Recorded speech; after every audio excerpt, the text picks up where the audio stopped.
There was a heavy security presence as voting got underway across the country today.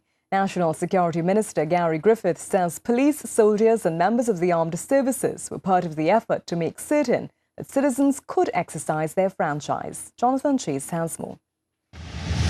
Some voters experienced what they called unusually heavy police presence in and around polling stations today. Diggo Martin Central MP Amory Brown was among those impressed by the security presence.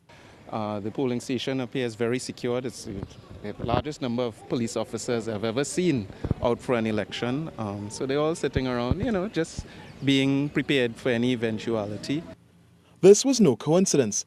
National Security Minister Gary Griffith said police were out in full force today to act as a deterrent and to ensure a fair election. My concern is to ensure that this election will be free and fair and free from fear. There are heavy mechanisms we have in place. It is not just the police, trying to be good police service involved in this. This also involves operations between different arms of the protective services, the Defence Force, inclusive of the Air Guard and the Regiment, and the National Security Operations Centre.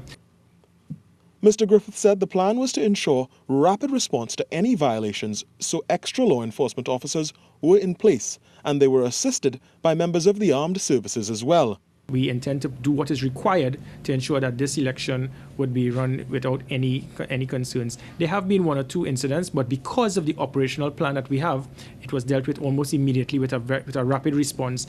And because of the heavy police presence, we intend for that to act as a deterrent to avoid any complications that might arise.